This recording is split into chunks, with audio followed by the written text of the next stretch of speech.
제가 그 기도를 하면서 듣고 생각이 난 건데, 우리가 왜 그리스도 중심 설교 이렇게 하니까,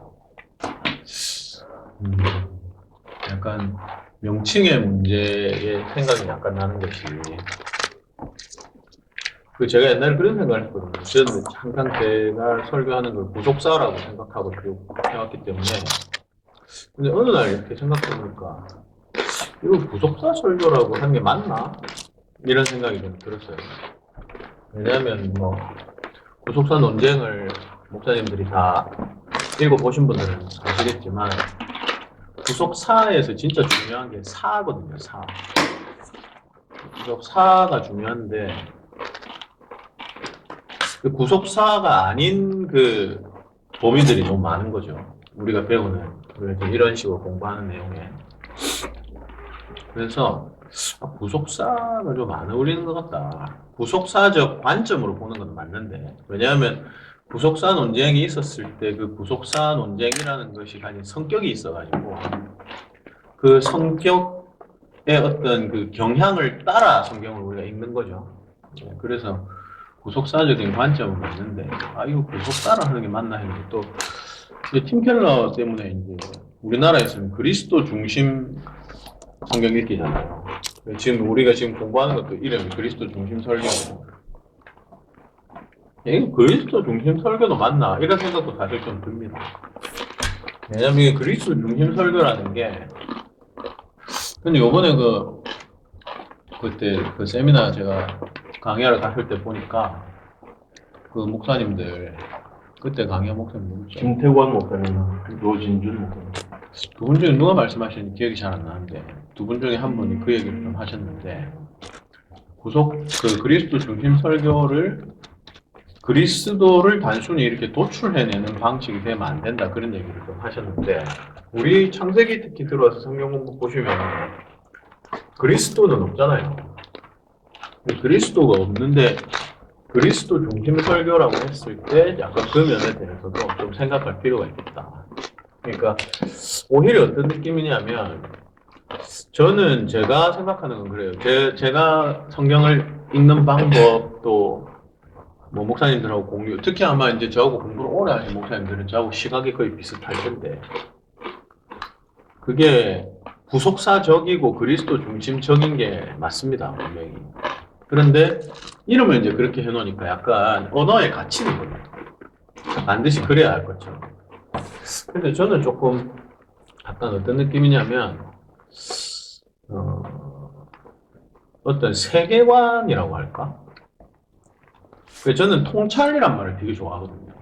통찰이란 말을 되게 좋아하는데, 성경을 읽을 때 그 그리스도 중심적이고 구속사적으로 읽을 수 있는 관을 장착한다라는 의미에서 그런 방식으로 좀 우리가 성경 읽는 법을 좀 이해하면 좋지 않을까, 그렇게 생각을 합니다. 그래서 너무 이렇게 제목에 뭐 매일 필요는 없겠다. 뭐 그리스도 중심 설교라고 했는데 왜 그리스도 안 나오는데 이렇게 할 필요는 없는 것이, 그런 어떤 관을 말하는 거죠. 결국에는 오늘 우리 공부할 내용도 그렇지만 결국에는 이것이 이제 가서 최종적으로 그리스도인데, 우리가 그리스도 중심 설교를 오해하면 이제 어떻게 생각하냐면, 그때그때 설교 때마다 그냥 막 그리스도께 막 갖다 붙이거나 연결하는 걸 그리스도 중심적이라고 이해할 수 있기 때문에, 그런 게 아니라 좀 관을 장착하는 거다. 약간 이런 식으로 생각하면 좋을 것 같습니다.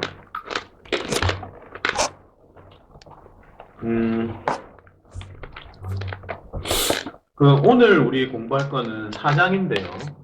분리로서의 창조. 아마 이 뭐 제목만 봐도 무슨 내용인지 아마 아시겠다는 분들이 아마 대부분이시겠죠. 목사님들 창세기 마르고 닳도록 보시는 창세기인데, 제가 오늘 우리가 지난번 공부 때 우리가 했던 게 뭐였죠? 질서가 1번, 통치가 2번이죠. 그리고 이제 이게 3번이 분리인데, 지난번에도 말씀드렸지만 창조를 뭐 이거 외에 다른 관점으로도 볼 수 있습니다. 제가 정리한 거고. 분리로서의 창조도 역시 마찬가지예요. 창조 기사를 쭉 읽어보니까 하나는 제가 볼 때 질서라는 주제가 나오더라. 그 다음에 통치라는 주제가 나오더라. 지난번에 우리가 봤을 때 주관하신다라는 방식으로 짓는 거, 그렇죠? 근데 이제 같은 방식으로 보니까 여기 이제 나누는 방식으로 세 개를 지으셨다 이 말이죠. 그 나누는 방식으로 지으셨다 했을 때의 그 나눈다의 주제를 좀 이렇게 전 성경적으로 그리고 관을 장착한다는 입장에서 보면은 어디에다 어떤 방식으로 좀 이렇게 이해하고 해석하고 접목할 수 있느냐. 오늘 내용은 그거에 대한 겁니다. 4장은. 그래서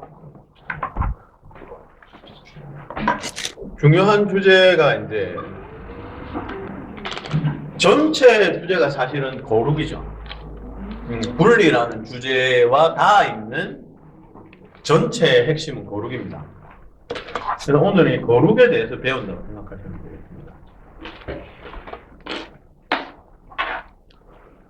되겠습니다.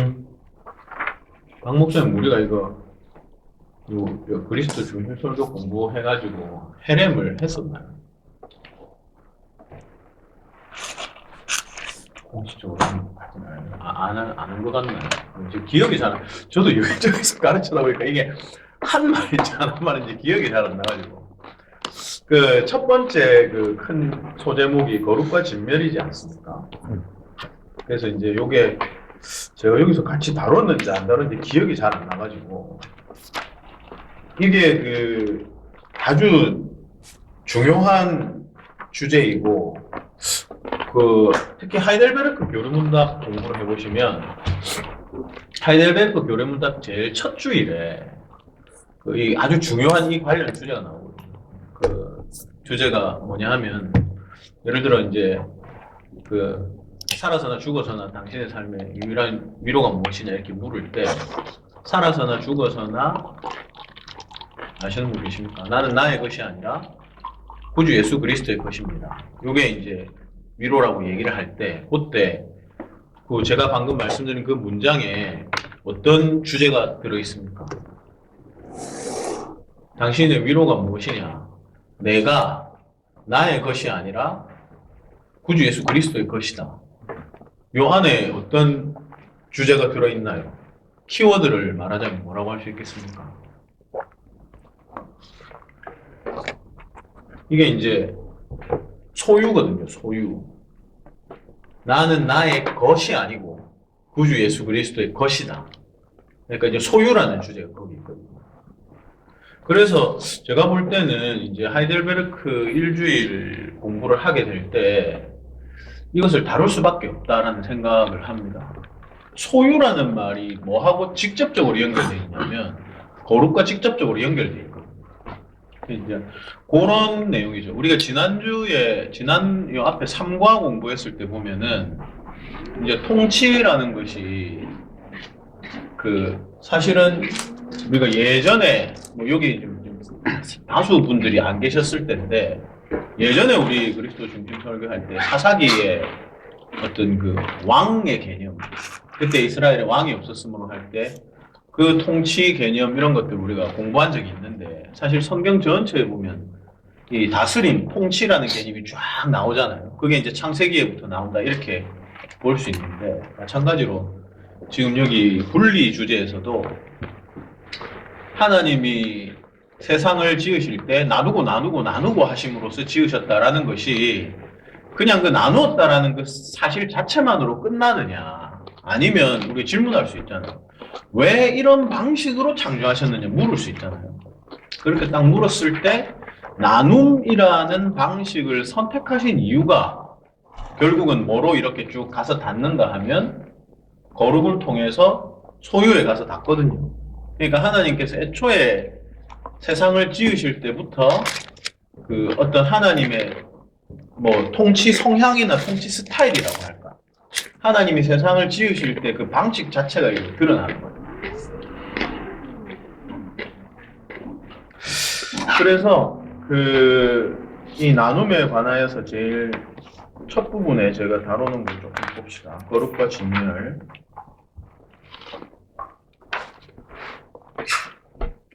신학을 처음 공부하기 시작했을 때 제가 성경을 배운 한 목사님으로부터 구별에는 두 종류가 있다는 것을 배운 기억이 납니다. 지금 생각해 보니까 야 이게 그냥 혼자 공부해가지고 잘 얻어질 수 있는 통찰은 아닌 것 같아요. 그 목사님들도 성경을 읽으시면서 이 주제를 생각해 보신 적이 있으신지 모르겠는데 그 목사님 혹시 있습니까? 저는 아무 생각 없이 성경을 보기 때문에. 그러니까 가만히 그러고 나서 가만히 보면은 맞는데 그 전에 잘 몰랐던 거죠. 구별의 두 종류가 있었다는 거죠. 왜냐하면 하나님께서 그 보통 우리가 거룩을 다른 말로 성별이라 하잖아요. 성별. 그러니까 하나님께서 어떤 거를 이렇게 딱 정해두시면서 이것은 거룩하니 라고 하면 거기에 뭐가 따라 붙는가 하면 다른 사람이 그거를 취하려 하거나 손대면 안 돼. 이제 뒤에 쭉 나오겠지만 예를 들면 거룩하다 했을 때 가장 격렬하게 거룩한 데가 어딥니까? 예, 홀리 오브 홀리가 어딥니까? 지성소잖아요. 지성소. 근데 지성소는 가면 죽잖아요. 그러니까 하나님께서 성별이라고 하셨을 때 보면 그 성별은 거룩이라는 것은 왜 그러면 그렇게 되냐 했을 때 하나님이 내 거 그리고 내 거가 아닌 것 이런 방식으로 하실 때에 그 내 거 하나님의 소유라는 것에 대한 굉장히 강력한 강조. 네. 그러니까 성별이라 했을 때 거룩하니까 너는 내 거다라는 게 소유와 직접 연결돼요. 그런 개념이 성경에 이제 두 가지가 있단 말이죠. 여기 지금 제가 설명드리는 것은 성별은 거룩하게 구별하는 것, 하나님께서 자기 것이라고 말씀하셨기 때문에 사람으로서는 손을 대지 못하게 하는 것을 의미합니다. 그래서 거룩이 원래 목사님이 거룩이 분리하다는 뜻을 갖고 있잖아요. 그게 그 성별, 거룩 이렇게 표현할 수 있는 거예요. 그래서 그 통상 그 둘째 문단에 보시면 이게 어디 많이 나오느냐 성전이나 성막에 있는 기구들을 말씀하실 때 많이 나온다 하면서 그 성전 기물에 바르는 관유, 피우는 향 같은 거에 대해서 거기 이제 토가 달려 있기를 밑에 관유하고 향에 대해서 제가 성경 구절을 인용해 놨습니다. 출애굽기 30장. 예, 황 목사님 읽어주십시오. 이것은 너희 제대로 내게 거룩한 관이니 사람의 몸에 붙지 말며 이방 목대로 이와 같은 것들을 만들지 말라. 이와 같은 것을 만드는 모든 자와 이것을 타인에게 붙는 모든 자는 그 백성 중에서 끊어지리라. 네, 향도 읽어보겠습니다. 냄새를 맡으려고 이 같은 것을 만드는 모든 자는 그 백성 중에서 끊어지리라. 예. 이런 거는 약간 뭐 목사님들 서로 이야기해보면 참 좋을 것 같은데, 목회와 되게 밀접한 관계가 있잖아요. 이 그 주제는 사실 이야기할 게 되게 많은데, 여러분, 목사님들 한번 생각해 보십시오.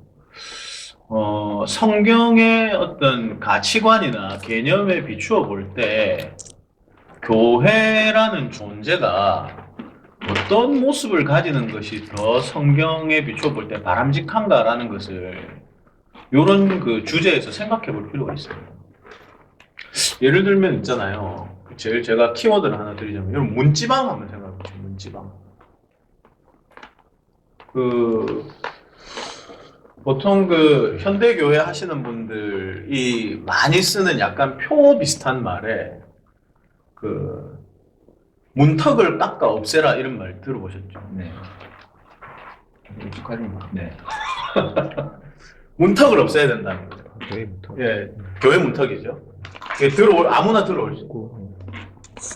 근데 이제 저는 항상 뭐 여기는 이제 그렇게 생각하시는 목사님들이 많지만, 우리가 어떤 주장을 하거나 교회를 이끌고 가는 어떤 선도적 개념을 말하려고 하면, 저는 필수적으로, 우리 아까 점심 먹으면서 비슷한 얘기 했는데, 성경의 근거를 갖고 있어야 돼요.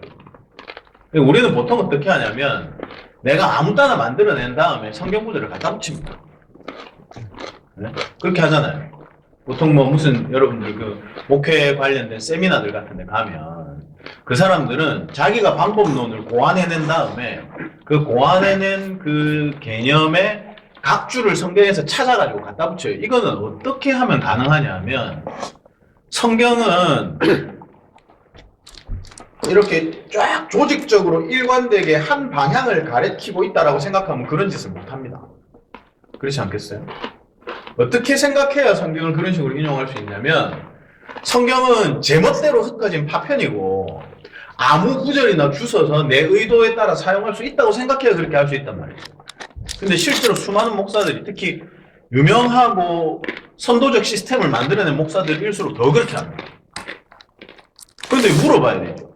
우리가 과연 그래도 되는지, 누가 그런 권한을 줬는지. 네?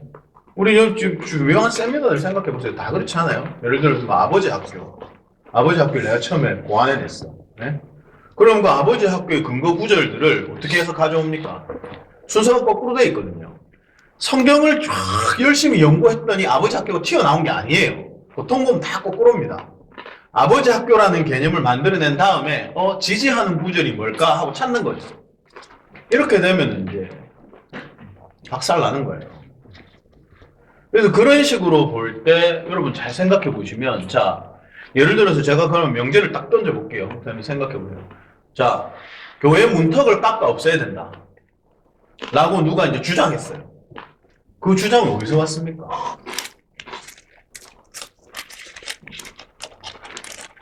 그 주장이 어디서 왔습니까? 그 주장이 정말로 성경, 신앙고백이나 신조, 아니면 교회 질서, 교회 법, 아니면 심지어 교회 역사에서 왔나요? 아니에요. 여러분, 현대적인 개념에서 왔죠. 뭐냐면 사람들 좀 많이 불러 모을 수 있게 하려면 여기서 왔잖아요. 그게 솔직해져야 됩니다.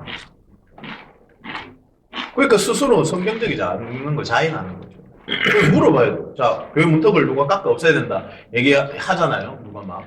그러면 이제 예를 들어서 이정원 목사님이 딱 물어보는 거죠. 당신 성경적 근거가 뭐야? 딱 물어보는 거예요.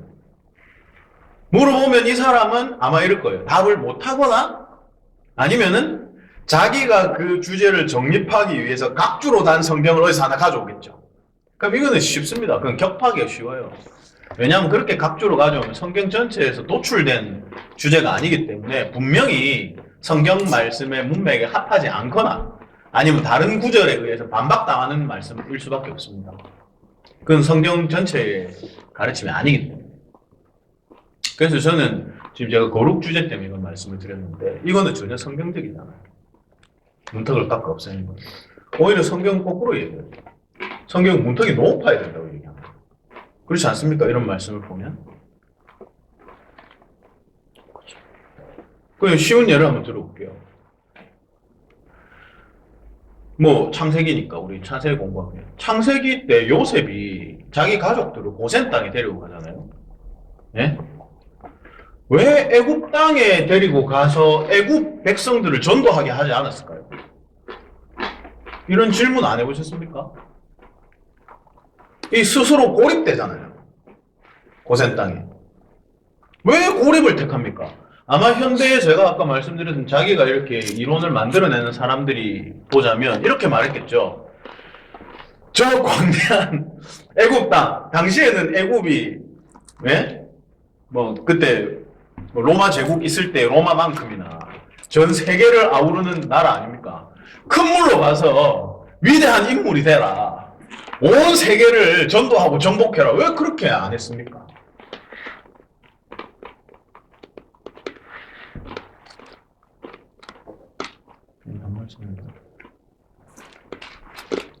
일단 이름 자체에서부터 고생했다는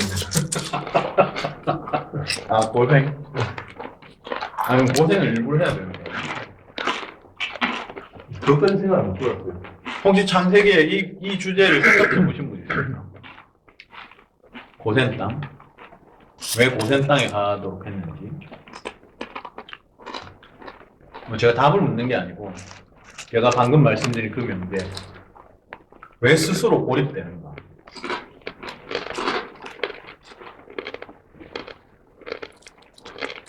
거기 성경에서 보면 애굽 사람들이 그걸 가증스럽게 여긴다고 일부러 목축업이라고 이야기를 하게 하잖아요. 근데 요셉도 거기 가서 이방 여인과 결혼하게 되고 하는 그런 과정을 겪으면서 자기 가족들은 그러한 일을 겪으면 안 되니까 혼합 민족이 되면 안 되니까. 그렇죠. 그러면 그건 고립이잖아요. 네. 고립을 선택한 거잖아요. 네. 그러면 이제 그 방식으로 말하면 문턱을 깎으면 안 되는 거죠. 문턱을 깎으면 혼합될 거 아니에요. 방금 전 목사님 말씀하신 대로 하자. 이 주제를 좀 생각해봐야 된다.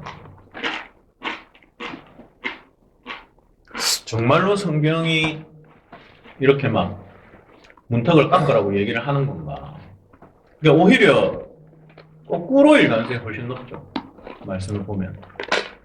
왜냐하면 아까도 제가 말씀드렸지만 거룩은 성별이고 성별하는 이유는 하나님이 특별한 소유를 삼으시기 위함이고, 그러면 이렇게 거룩을 위하여 성별한다는 말은 그 자체로 어떻게 되냐면 얘들과 쟤들은 다르다가 되는 거거든요. 저는 좀 전에 이 성경 말씀 관유하고 향 이 부분을 읽으면서 혹시 목사님들 그 바르트를 혹시 좋아하시는 분 안 계십니까? 우리 교단 아니면 이거 보면은 사실 바르트 전체 신학이 제가 바르트 잘 모릅니다만 핵심 주제는 그거잖아요. 소위 말하자면 하나님과 사람 사이에 접점이 없다는 겁니다. 하나님과 사람 사이에 접점이 없고, 저는 이제 로마서 주석을 주로 많이 읽었는데 로마서 주석 읽어보시면 처음부터 끝까지 할 때 물론 다 잡다하게 얘기하지만 주제가 하나예요. 주제가 하나. 사람이 하나님의 어떠한 것을 하는 것은 모조리 다 우상숭배다. 그 얘기입니다. 책 전체에. 로마서 안에 전체 내용이, 그러니까 그걸 이제 종교라고 부릅니다. 종교. 그 종교의 하나님은 거짓신이라는 거예요. 그 접점이 없다는 거예요. 그래서 저는 우리가 바르트 신학을 받는 건 아니지만 바르트한테서 이제 배워야 할 점도 많이 있는데, 사실은 그때 자유주의 신학이 막 유럽을 막 다 망가뜨리고 있을 때 그때 자유주의 신학의 핵심은 사람하고 하나님이 비슷해지는 거잖아요. 바르트가 거기에 이제 무슨 놀이터에 폭탄을 터뜨렸다 이런 말을 우리가 보통 하지만 그 핵심 주제가 뭐냐 하면 사람하고 하나님이 다르다는 거예요. 그래서 그 주제 안에서 이렇게 잘 생각해 보시면 구약시대 때 여기 지금 나와 있는 이 말씀을 잘 보시면 여기 관유하고 향 말씀을 잘 보십시오. 하나님에게 바치도록 쓰여 있는 것을 우리가 만약에 아까 말한 것처럼 문턱을 깎아내는 그런 어떤 관점, 예? 그리고 교회가 어떻게든 낮아져서 세상 속으로 들어가가지고 세상과 혼연일체가 되어서 그들을 전도해야 된다는 입장에서 이 말씀을 딱 보면 이 말씀은 굉장히 그 하나님의 폐쇄성을 보여주거든요. 만약에 우리가 전도지상주의적 관점에서 이 말씀을 보려면 어떻게 말해야 훨씬 더 우리에게 은혜가 될 거냐면 하나님께 사용된 이 관유를 하나님께 예배할 때 쓴 후에 모든 사람들에게 나누어 주어서 그 관유를 다 몸에 바르고 기뻐하게 하라, 이렇게 했어야 될 것 같잖아요. 전도주의적 관점에서. 그렇지 않습니까? 근데 아니라고. 건드리면 죽는다고. 향도 마찬가지고. 그러니까 이건 좀 잘못된 건데, 옛날에 약간 이게 보니까 생각이 나요. 옛날에는 성찬식 하면 빵 땅에 묻고 그랬잖아요. 그건 오히려 잘못됐죠. 옛날에 어르신들 다 그렇게 가르쳐가지고. 그런 것처럼 향을 하나님께 드리려고 하는 향과 같은 종류의 냄새가 좋으니까 맡으려고 그 향을 만들면 끊어진다. 그 사람은 이스라엘 백성들에게 추방해라, 이렇게 얘기하는 거죠. 이게 이제 이런 점에 좀 생각할 바가 있겠다. 이게 이제 성별입니다. 성별. 거룩. 하나님께서 거룩하다 하는 것은 이러하다. 요셉이 이방 여자하고 결혼했다는 말씀을 딱 들으니까 제가 이 주제도 생각이 나는데, 그 제가 성경 막 가르치다 보면 이런 질문을 하는 사람이 있어요. 그 예를 들면 혼인 같은 거 생각해 보면 우리가 뭐 불신 결혼하면 안 된다 이렇게 말하면 질문을 이렇게 하는 청년들 중에 혹시 목사님 그런 질문 안 받아보셨어요? 아니 모세도 이방 여자랑 결혼했지 않냐? 요셉도 이방 여자랑 결혼했지 않냐? 이방 여자와 결혼했는데 왜 우리는 그럼 하면 안 된다고 하냐? 이렇게 말하는 분들이 있지 않습니까? 근데 중요한 거는 제가 지금 왜 이 말씀을 드렸느냐 하면 지금 이 내용하고 관계되는 건데 그 우리한테 개념의 혼동이 있어요. 개념 혼동이 있는 게 결과만 이렇게 딱 보고 자 예를 들어서 여러분 한번 생각해 보십시오. 이제 제 결과만 두고라는 게 뭐냐면 자 A, B가 있습니다. A, B가 근데 A가 만약에 교회고 B가 세상이라 칩시다. 그럼 이제 이렇게 두 개가 따로 있었는데, 자, 1번 장면도 A, B가 하나가 되어 있는 장면. 네? 2번 장면도 A, B가 하나가 되어 있는 장면이에요. 그럼 우리는 뭐라고 생각하냐면, 둘이 같다고 생각하는 것 같아요. 제가 볼 때. 거기에서 이 문제가 있는 거예요. 그러니까, 교회와 세상이 외관으로 볼 때 이렇게 붙어가 하나가 되어 있는 두 개가 있는 거예요. 네? 결과적으로 볼 때. 그러면 둘이 같으리라고 생각하는데 여기에는 사실은 두 가지 방법이 있거든요.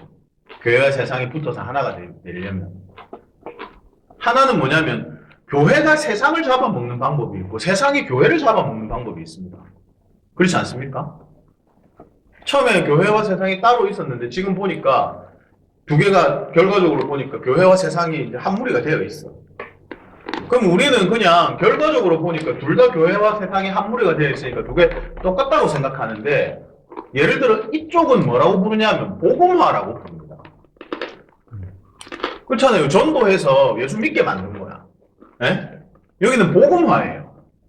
근데 여기도 세상하고 교회가 붙어서 하나가 되는데 이거는 무슨 화라고 부릅니까? 이건 세상이 교회를 잡아먹은 거예요. 이건 세속화라고 해요. 복음화나 세속화나 교회와 세상이 하나가 된다는 면에서는 똑같죠? 근데 다르잖아요, 전혀. 전혀 다르잖아요. 제가 방금 말씀드린 성경의 인물들의 혼인 이야기를 그런 관점에서 보면 이 거룩의 문제하고 지금 같이 지금 이야기하는 건데. 보세요. 자, 요셉이 이방 여자와 결혼을 했다. 예? 아니면 뭐, 다니엘이나 이런 사람도 이제 그거 가서 뭐, 이방 여자를 얻어가지고 결혼을 했다. 모세도 이방 여자와 결혼을 하지 않았냐. 이렇게 했을 때 우리는 이 결과를 보고 똑같을 거라 생각한다고. 그냥 오늘날 교회에서 불신 결혼을 하는 청년하고 이 사례가 같을 거라고 생각한단 말이죠. 왜 그들이 예? 개종을 해서 교회 안으로 들어왔을 거라는 생각 안 합니까? 여러분 사실 잘 보시면 성경의 전망은요 세상을 다 잡아먹는 거예요. 선지서의 마지막 부분들은 어떻습니까? 말세에 도래할 메시아 왕국의 전망이 뭐 어떤 거예요? 시온산 위에 하나님의 교회가 높이 서 있으면 천하 온 백성들이 그 교회를 향하여 몰려드는 것이 하나님의 구원의 전망이에요. 아브라함 집안을 통해서 온 세계를 하나님의 백성으로 만들겠다는 게 하나님의 전망이란 말이죠. 근데 그거 하고 예? 교회가 세상의 종이 돼가 타락해가지고 교회가 세상이 되어버려서 너나 할 것 없이 다 그냥 한 무리가 된 것하고 어떻게 같을 수가 있냐 이 말이죠. 근데 우리가 지금 말하는 것은 대부분 다 어떤 거냐면 교회가 세상에 잡아먹힌 거잖아요. 그쵸? 근데 교회가 세상을 잡아먹는 방식으로 되면 아무 문제가 없습니다. 그렇잖아요. 혼인이라는 게. 거기서 삐끗하면 그래 내가 전도하려고 결혼하는 거야. 의도를 말하는 게 아니라 의도를 그렇게 말하면 안 되죠. 결과를 만든 다음에 결혼을 해야 되죠. 그러니까 이제 내 말은 성경의 부분들을 바로 대입시켜버리면 요셉이 전도해서 하나님 백성 만들어서 결혼했는지 그렇지 않냐. 그거는 이제 성경에 나와 있는 그 명시적인 여러 개의 명제를 얘 하나만 지키고 얘는 안 지키면 안 되죠. 예를 들면은 말씀하신 대로 불신자와 부부가 되었다는 사실은 있지만 반대로 다른 성경의 다른 부분들에서는 그 이방인들과 결혼하지 말라는 말씀도 있단 말이죠. 그럼 이게 두 개 다 충족시켜야지 이 중에 만약에 먼저 결혼을 해서 전도를 하겠다고 하면 이걸 충족 못 시키는 거 아닙니까? 이렇게 하면 안 되는 거죠. 그러니까 성경에서 특정 구절만 요거만 따고 요거는 안 따면 안 되니까. 그러니까 반드시 신자가 된 후에 우리 교회도 지금 케이스가 하나 있는데 그 실제로 여러분들 보시면은 항상 목사님들이 이걸 강조하셔야 된다고 저는 생각하는데 불신 결혼은 당연히 안 되는 거고 안 믿는 사람하고 교제를 하겠다라고 하면 당연히 하지 말아야 되는 거고 그런데 뭐 자기가 이런 것들에 대한 개념이 없었다거나 뭐 하여튼 이런저런 이유들로 인해서 만약에 어떤 안 믿는 사람을 믿게끔 만들어 가지고 그 후에 만약에 결혼을 하겠다고 하면 그거는 상관없죠. 그거는 전혀 상관없죠. 목사님, 근데 그게 이제 목사님이 생각하는 그 교회의 회원이라는 그런 것들은 신자화 될 수 있다고 보는데, 이제 제가 구독자 생활을 하거나 또 일반 교회라고 말하기 좀 애매하지만 아무튼 그냥 일반적인 어떤 교회라 보면은 세례를 추고 나서 이제 결혼한다, 혹은 합수세례를 추고 나서 결혼한다, 이런 전제를 붙이더라고요. 근데 그런 사람들 생각할 때 그게 신자화 됐다고 보는 경우가 그렇죠. 많은 것 같아요. 그렇죠. 근데 사실상 그게 신자화 되지 않았고, 사실상 그게 명분상의 어떤 맞습니다. 예. 그 어떤 허락이지. 근데 그게 우리가 봤을 때는 신자화 되는 것 자체는 세례로 혹은 또는 그 허위, 그러니까 네, 무슨 말씀인지 그 세례, 네. 학습 세례 이 정도로 이제 이해를 하는 차원이. 그러니까 요런 방식의 문제는 이제 어떻게 우리가 해결책을 잘 갖고 있어야 되냐면 이거는 사실상 다른 문제가 이거는 다른 영역의 문제를 하나 더 붙여야 되는 거예요. 말하자면 교회가 잘못되어 있는 것은 한꺼번에 여러 면에서 잘못되어 있지 하나만 잘못되어 있지 않거든요. 그렇죠. 그러면 이제 혼인의 문제를 이야기할 때 여기는 지금 뭐가 포함되어 있냐면 왜 교회가 그러면 그런 모습을 가지고 있습니까? 교회가 이런 모습을 가지고 예를 들어서 안 믿는 사람인데 어떻게 6개월만 나와가지고 결혼해라 이렇게 하잖아요. 예. 보통 그렇게 하잖아요. 네. 근데 그 문제는 제가 말씀한 이 문제에 위배가 되는 것이 아니고 이것은 또 다른 문제예요. 이건 뭐냐면 교회가 회원을 받는 것을 가벼이 여기는 풍조라는 또 다른 문제가 또 있는 거죠. 그러면은 이 문제를 만약에 제대로 해결하면 이 문제는 안 생깁니다. 그렇죠. 근데 지금 이제 이제 교회 감수성이라던가 교회의 가진 형태가 목사님 말씀하신 바대로 회원권을 그렇게 중요하게 보지 않고. 그러니까 이거를 그걸 잘 가르쳐야죠. 이거를 제대로 하기 위해서는 이 문제를 해결해야죠, 먼저. 만약에 교회가 불신결혼을 하려는 사람이 생기면 교회가 그것을 계속해서 차단시키고 하면 안 된다고 가르치면서 그런데 만약에 그런 어떤 사례가 발생하려고 하면 그러면은 이 문제를 제대로 해결한 다음에 그 다음에 본인에 대한 생각을 해야 된다라고 가르칠 수 있어요. 그러니까 지금 우리가 구약 성경에 나와 있는 제가 말씀드린 그 사례들은 제가 말씀의 그 요지는 뭐냐면 결혼 자체 문제보다 요지가 뭐냐면 이것은 교회가 그 문턱을 깎은 결과로 생겨난 일이 아니라는 거예요. 문턱을 깎지 않았습니다. 우리는 그냥 쉽게 생각하는 게 요셉이 이방 결혼했으니까 문턱을 깎았을 거라고 생각하잖아요. 전혀 깎은 것이 아닌 거예요. 제가 그걸 설명하기 위해서 이제 그들이 이쪽으로 들어온 걸 얘기한 거죠. 만약에 요셉이 정말로 불신 결혼하고 이방 결혼해가지고 그렇게 살았다고 하면은 고센에 자기 백성들을 와서 살게 하는 자체가 이율배반 아닙니까? 쥐는 세상 가운데 살면서. 그럴 수 없는 거예요. 그러니까 그렇다고 말할 수 없는 거죠. 당연히 자기 스스로도 하나님의 백성으로서 바르게 서 있고 그래서 고센에 교회가 머물도록 하고 그러니까 고립됨이라는 것을 제대로 가지고 있되 이 폐쇄된 고립이 아닌 거죠. 왜냐하면 복음화는 돼야 되니까. 고립은 고립이 돼. 그러니까 자기가 스스로의 정체성은 높게 가지고 있지만 세상을 향해서 전파할 수 있는 종류의 교회를 말하죠. 근데 이게 사실 어려운 문제는 아닌데 개념이 어려운 건 아닌데 실제로 그렇게 교회가 하지 않으니까 제가 지금 말씀드리는 게 내용이 어렵진 않잖아요. 실천이 어렵죠. 저는 사실 볼 때 실천도 그렇게 왜냐면은 힘든 건 아닌데. 왜냐면 한국 교회라기보다는 그게 교회 성장학파 그 시카고 때부터 이미 미국에서 시작됐잖아요. 그게 60년대부터 이미 활발히 시작되었고. 교회 성장 이런 게 때문에. 예, 그러면서 그게 엄청나게 지층이 두터워진 것 같아요. 예. 한 4, 50년 되거든요. 예, 예.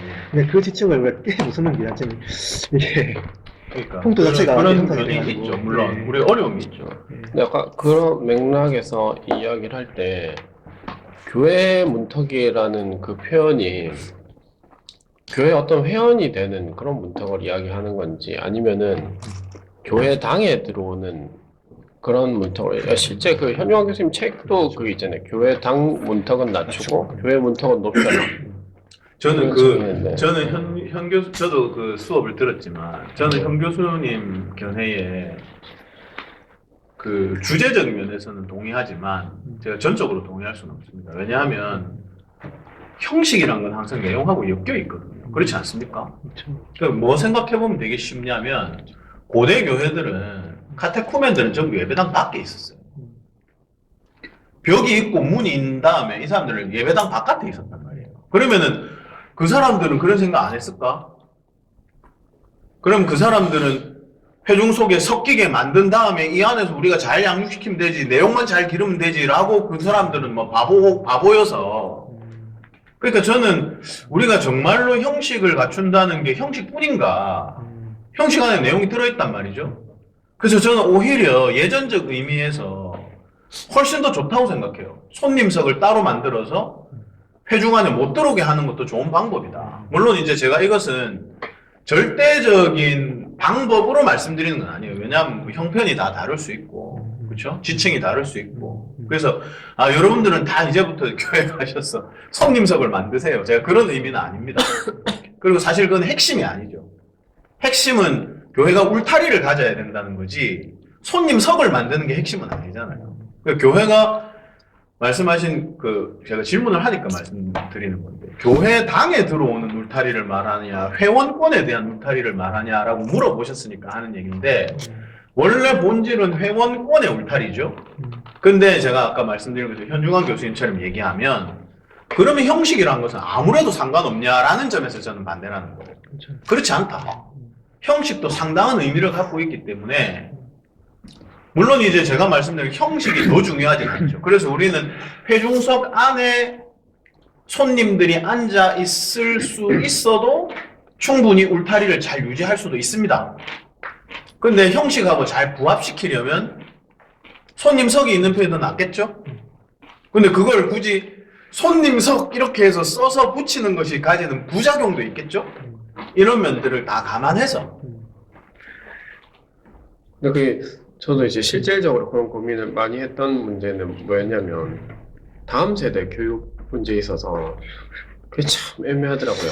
새로 이제 교회 나오는 애들을 또 다음 세대는 이게 무시할 수 없는 그게 있는데 일반 기존에 이제 소위 말하는 언약 자손이라 할 수 있는 그 믿는 집 아이들과의 그 속에서 이게 좀 어쩔 수 없이 이게 섞이면서 가야 되는 그런 게 있는데 또 이게 그렇게 맞추자 보니 또 수준을 정하는 그 문제도 좀 쉽지 않고 좀 현실적인 좀 그런 고민이 되는 거죠.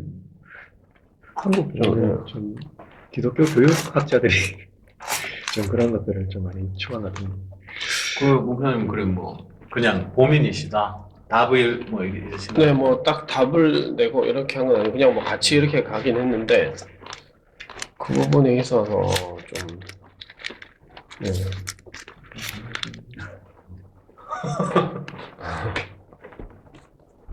저는 전혀 일반적인 것과는 되게 다른 입장을 갖고 있어가지고 별로 도움이 안 됩니다. 제가 가진 입장은 일반 교회. 근데 이제 일반적인 견해에 따라오고 있는 그 내용이 이미 우리가 거기에 함몰되어 있다고 보는 거죠. 즉, 교회는 어떤 그 특수성에 대한 내용들로 이루어져야 하는 분명히 그 내용이 반드시 필요한 부분임에도 불구하고 일반적인 상황들을 가지고 이 특수성을 잠식시키려고 하는 시도들이 많아진 거죠. 그래서 사람들이 더 많아지고 더 부흥돼야 되고 해야 되는 일반적 반복론들을 도입해서 차용해서 특수적인 교회 상황들을 잠식해 가버리니까 이것이 일반화되어진 교회로서의 특징들이 드러나게 되고 거기에 대해서 사람들은 아무렇지도 않게 무분별하게 받아들여버리는 이런 상황이 되니 특수적인 그 윤석주 목사님 말했던 그 특수적인 부분 자체도 이제는 터부시하게 되어진 이런 현상이 지금 이 한국 최소한 우리가 함께하고 있는 한국 교회 안에 이것이 만연되어 있다. 저는 이제 이렇게 봐야 하지 않을까? 하는 거죠. 이런 문제도 있지 않습니까?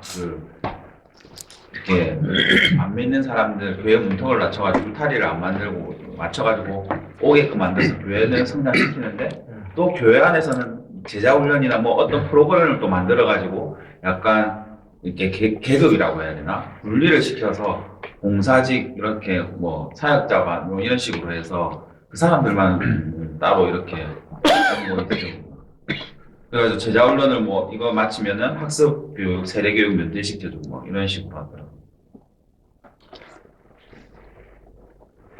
그 전 목사님 질문은 다음 세대 아이들 할 때 네. 그러니까 이제 안 믿는 애들이 왔을 때 걔들한테 뭘 어떤 식으로 가르쳐야 될 이런 주제인가요? 네, 그렇다기보다도 이제 그 다음 세대들 같은 경우에 꾸준히 이제 안 믿는 아이들이 유입되고 그 섞이는데 설교 초점이나 이런 게 참 쉽지 않더라고요. 그럼 어른들하고는 왜 어떻게 다른가요? 아이들은. 어른들은 좀 예를 들어 네, 안 믿는 어른들도 계속 오잖아요. 어른들은 이렇게 학년별로 이렇게 나눠지지 않고 이렇게 따로 세가족부 해서 이렇게 체계적으로 밟아오는 그런 게 있는데 아이들도 네. 똑같이 하면 안 됩니까? 근데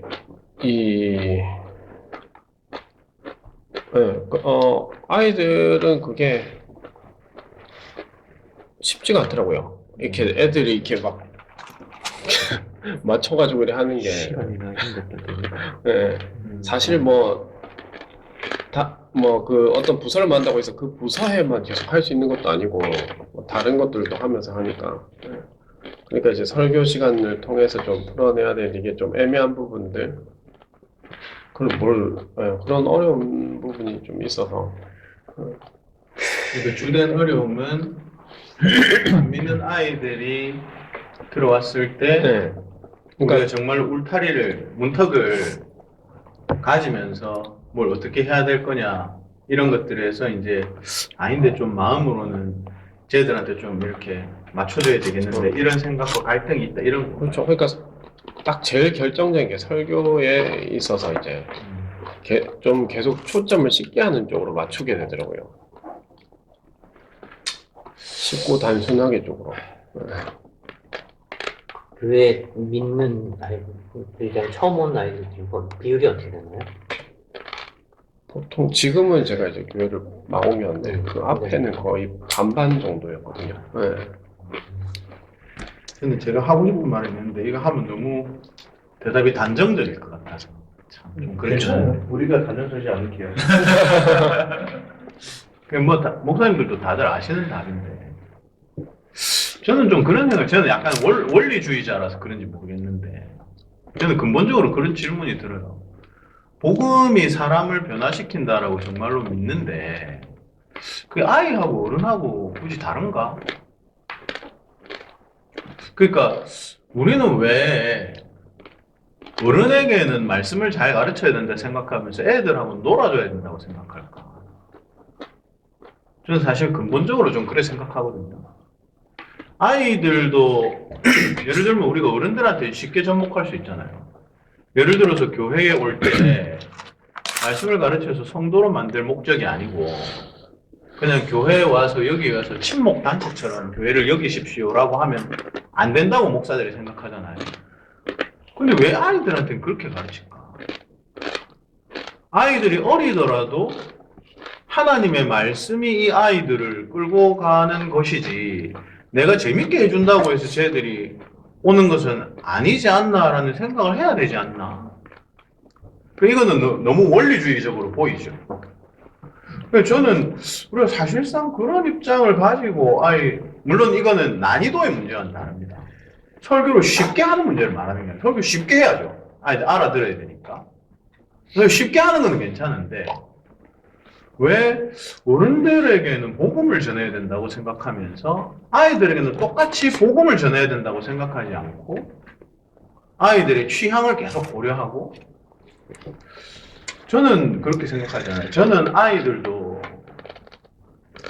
성령님께서 그 마음속에 역사하셔서 참 신자가 될 아이들은 복음에 관심을 갖게 하시리라 생각합니다. 저는 이건 약간 결은 다른 얘기인데 저는 우리나라 교회들이 빨리 옛날에 우리가 가졌던 부모 없이 아이를 전도하는 이 시스템을 빨리 버려야 돼요. 이게 저는 우리나라 주일학교나 중고등부를 좀 파괴시키는 원흉이라고 생각합니다. 그러니까 쉽게 말하면 이런 거죠. 믿는 부모의 자녀들을 잘 교육시키는 데에 교회 학교나 이런 데 초점이 있느냐, 아니면 안 믿는 아이를 전도하는 데 초점이 있느냐라고 할 때 한국교회는 항상 후자였거든요. 그래서 전자를 다 실패했어요. 그러니까 옛날에 뭐 이렇게 사회보다 교회가 문화적 활동이 더 발전했을 때는 그 문화적 활동 때문에 아들이 온 것 같았죠. 근데 걔들이 교회에 아무도 안 남았잖아요. 성인이 되면서 다 교회를 떠나지 않습니까? 근데 정작 그렇게 해놓고 딱 시간이 지나서 딱 보니까 그걸 하느라 믿는 부모의 자녀들도 다 놓친 거죠. 그래서 지금은 믿는 부모 자녀들 교회에 나오는 거 절반도 안 되지 않습니까? 저는 빨리 이거를 버리지 않으면 교회가 망할 거라고 생각해요. 믿는 부모의 자녀를 올바르게 양육하는데 교회 학교의 최대 목표를 삼고 전도해서 오는 아이들을 부수적으로 둬야지. 안 그렇습니까? 저는 제가 저번에도 이 말씀 드렸는데 성경에는 주된 가치관이 있고 부수적 가치관이 있는데 저는 신자에게 주어진 1차적 목표는 언약 전수지 전도라고 생각하지 않아요. 자기 백성들이 하나님의 말씀을 잘 배울 수 있도록 가르치는 게 핵심이고 우선인 것이고 전도는 저는 약간 발산이라고 생각합니다. 참된 신자가 자신의 정체성을 제대로 가지게 될 때 그로 말미암아 나타나는 발산. 이제 옛날에는 왜 그렇게 했을 때 주일학교 같은 게 통했느냐 하면 그때는 아이들이 지금 같지 않았거든요. 아이들이 전부 학원 가고 뭐 대입에 목매고 막 그러지 않았거든요. 옛날에 아이들이 시간 많고 뭐 맨날 놀고 골목길에 뛰놀고 이러니까 교회 가자 하면 우르르 가고 뭐 엄마 아빠 없어도 오고 그게 됐거든요. 근데 만약에 복음의 본질이 그대로 있는 가운데 계속 유지됐으면 그 불신자들 오던 아이들이 지금도 여전히 계속 와야 되는데 환경이 변해서 없어지는 인자는 가짜지 않습니까? 환경이 변하니까 변했잖아요. 아무도 안 오잖아요. 교회를 막 열심히 오다가도 엄마가 이제 중학교 딱 들어가니까 이제 학원 가야 되니까 교회 가지 마 하면 끝이잖아요. 그걸로. 그게 무슨 뜻일까라는 생각을 듭니다. 저는 전도하지 말아야 된다는 뜻이 아니라 핵심이 언약 자녀의 양육의 핵심이 있고 실제로 우리 교회 애들이 요새 전도를 많이 하거든요. 너무 신기한데 우리는 뭐 교회 학교 이런 거 따로 하긴 해도 그 애들 중학생 애들이나 초등학교 애들이 친구들을 데리고 주일 예배에 와요. 그런 거 제가 보면서 드는 게 와 너무 신기하다. 너무 예배가 재미없을 텐데. 근데 얘들은 한 번도 지 평생에 우리 교회가 벌써 15년 됐으니까 평생에 한 번도 일반 교회 주일학교 경험해 본 적이 없거든요. 그러니까 쟤들은 이제 교회가 다 이런 줄 알아. 그냥 세상 재미없는데 지 친구들 데리고 와서 예배 시간에 그냥 앉아있어요. 저끼리 떠들어가면서. 그 전도도 발산이죠, 발산. 어른들도 마찬가지고. 지금. 하여튼 여기 지금 주제가 성별입니다, 성별. 그 첫 페이지 저 밑에 부분에 나와 있는 얘기는 진멸은 또 다른 방식의 구별이라는 겁니다. 이거는 제가 한 것 같아가지고 이 진멸은 하나님께서 멸망시키기 위하여 구별한 것이고 거룩은 하나님께서 자기 소유로 삼으시기 둘 다 하나님의 소유인데 거룩은 하나님이 자기의 것으로서 그 특별한 소유로 삼으시기 위하여 성별한 것이고 진멸은 하나님이 자신의 진노를 드러내시는 것을 보이시기 위하여 따로 구별한 것입니다. 둘 다 따로 구별했다. 하나님의 소유다라는 면에서 똑같고 그런 면에서 진멸에도 손대면 지성소 들어갈 때와 똑같은 효과가 있죠. 왜냐하면 둘 다 하나님의 소유를 침범하는 거예요. 지성소 들어가면 죽듯이 뭐도 하면 멸망당합니다. 제가 여호수아서 써놨지만 아간, 그렇죠? 헤렘이 이제 시행되는 거죠. 그에게 헤렘을 위하여 따로 구별한 물건에 자기가 손을 대면 그 사람 자기가 헤렘이 된다. 그게 여호수아 9장에 나와 있는 내용이죠. 그래서 여기 두 가지 거룩과 진멸이라는 주제에서 공통되는 핵심의 주제가 뭐냐면 하나님의 소유권입니다. 내 거다라고. 왜 내 거니까 손대서는 안 됩니다. 요 개념, 이 거룩이나 진멸이나 둘 다 공통적으로 품고 있는 하나님의 자신의 소유라는 개념을 지시도 잘못했지만 창조기사에서 그 분리라는 주제를 통해서 하나님께서 이것을 이미 세상을 만드실 때 나타내셨다. 우리가 지난번 공부에서 통치했을 때 그 통치가 사사시대나 왕정시대로 오면서 여러분 미시파트는 그 샤파트의 앞에 미가 붙은 거잖아요. 그 미시파트는 하나님께서 자기 백성을 다스리시는 방식이거든요. 의죠, 의로 통치하시는 거. 그 미시파트가 예수 그리스도께서 그리고 마지막 계시록까지 이렇게 완성되어서 쭉 구약 신약 관통하는 주제로서 이렇게 나타나가지고 하나님께서 세상을 다스리신다는 것을 성경 전체에서 보여줄 때 창조 기사에 이미 나왔던 것처럼 이거 저번 주에 했던 거고 여기서 지금 말하는 것은 그 거룩이라는 주제가 애초에 창조 기사에 나온다. 하나님께서 세상을 분리의 방식으로 지으신 것은 그게 지금 제가 창조 기사에서 말씀드린 핵심이고 요거만 안 보고 이제 앞에 이제 거룩이라는 주제로 여러 가지 좀 대화를 좀 하는 것입니다.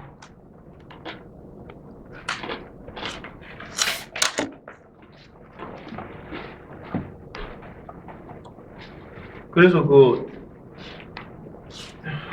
페이지가 없네. 두 번째 장에 보시면은 그 창조의 또 다른 원리로서의 분리 있죠. 3절, 4절 있죠. 빛이 있으라 하시니 있었고 있는데 빛과 어둠을 나누사. 그 밑에 설명 보겠습니다. 그 두 번째 마지막 문단. 우리는 이런 방식을 통해서 하나님께서는 창조 사역을 진행하실 때 무언가를 만드실 뿐 아니라 그 만드시는 일을 통해 반대의 상도 정립하고 계심을 알 수 있다. 그래서 아우구스티누스가 어둠이 무엇이냐? 어둠은 실체가 아니다. 어둠은 빛의 부재다. 이렇게 말했거든요. 그리고 여러분 선이나 악 그리고 하나님과 죄 여기도 똑같이 넣어서 생각하시면 됩니다. 이건 제가 하이델베르크 교리문답 가르칠 때 늘 강의하는 내용인데 이거는 이제 죄의 기원과 관련돼 있죠. 죄의 기원을 이렇게 물어보면 사람들이 죄를 실체로 생각하는 경향이 있다. 그 죄를 실체로 생각하면 안 된다는 게 아우구스티누스의 그 하나님의 도성의 아주 중요한 요점 중에 하나입니다. 죄는 실체여서는 안 된다. 죄는 범했을 때 실체화는 되죠. 근데 죄라는 게 원래부터 존재하고 있으면 안 되는 거죠. 죄나 악이 원래부터 존재하고 있으면 어떻게 됩니까? 그럼 둘 중에 하나밖에 안 되거든요. 원래부터 존재하고 있었다고 하면 뭐가 됩니까? 하나님이 피조하시지 않은 무언가가 있게 되죠. 그럼 안 되잖아요. 그럼 반대로 그것도 하나님이 피조했다라고 창조했다면 뭐가 됩니까? 그럼 하나님이 악의 조성자가 되잖아요. 둘 다 안 되는 거예요. 그렇기 때문에 악을 실체로 모아서는 안 된다는 게 교부 때부터 계속해서 내려온 그 기독교 아주 정통적인 주제입니다. 그래서 죄는 뭐라고 이해해야 되느냐? 아우구스티누스의 관점으로 죄는 하나님의 부재가 죄예요. 그러니까 없었죠 원래. 존재하지 않았죠. 존재하지 않았는데 그래서 제가 최근에 이제 보목사님 우리 그때 할 때는 왜 이런 거 안 했습니까? 제가 최근에 광주 가서는 이거 강의하면서 이걸 다뤘는데 사실은 이게 생각해보면 우리 옛날에 그 선악과 할 때 했기 때문에 그 계신 분들은 기억하시겠지만 그 죄라는 것이 실체화된 것은 사실은 하나님이 자유의지를 짓기로 작정하셨기 때문에 자유의지라는 것은 뭐냐면 하나님을 반하는 것을 선택할 수 있도록 하나님이 주기로 결정하신 거죠. 사람한테. 사람과 천사에게. 이해되시죠? 안 주셔도 됩니다. 자유의지 없는 존재로 만드실 수도 있는데 그래서 제가 이거는 뭐 강의할 때마다 늘 말하지만 자유의지를 줬다고 말하면서 반대편을 선택할 수 없게 하면 그건 기만입니다. 그렇죠? 자유의지라는 것은 왜 하나님이 자유의지를 주셨냐 하면 이것도 역시 아우구스티누스의 생각이지만 왜 주셨냐면 하나님은 자기를 거역할 수 있음에도 불구하고 자기를 사랑하는 것을 원하시는 분이란 말이에요. 그런데 거역할 수 있는 가능성이 없다면 그건 자유의지는 있으나 마나잖아요. 그리고 거역할 수도 없도록 만약에 사람을 만드시면 그거는 로봇이죠. 사실상. 그렇죠? 그래서 이 죄의 기원이라는 것은 실체라는 것은 사실은 그렇습니다. 죄의 기원과 실체는 하나님이 하나님 자신을 거역할 수도 있는 종류의 자유의지를 가진 존재로 사람을 짓기로 결심하셨기 때문에 생긴 결과물입니다. 인간이 이제 하나님을 거역할 수도 있는데 거역하기 전까지는 뭐가 없습니까? 죄가 실체가 없죠. 근데 선택하는 순간 이제 뭐가 생기는 거예요? 죄가 실체화가 되는 거예요. 죄가 실체화 되게 되는 것이 그래서 하나님은 세상을 지으실 때 이 빛과 어두움을 나누실 때 반대의 상도 동시에 정립하고 계신다. 빛도 지으시고 어두움도 지으신 게 아니고 빛만 지으셨어요. 근데 빛이 없는 곳도 같이 설정하셨죠. 그래서 그걸 어둠이라고 부르는 겁니다. 여기에서 제일 첫날부터 이제 뭐가 나옵니까? 하나님이 세상을 지으시는데 나누는 방식으로 지으시더라고요. 그리고 1장 14절 그러니까 우리 이제 첫째 날 빛과 어둠을 나누셨다 돼 있고 1장 14절 보면 이제 넷째 날에 광명체들을 만드실 때도 그 굵은 글씨로 돼 있죠. 나뉘게 하고 그러니까 낮과 밤을 나뉘게 하셨죠. 그 다음에 괄호 3번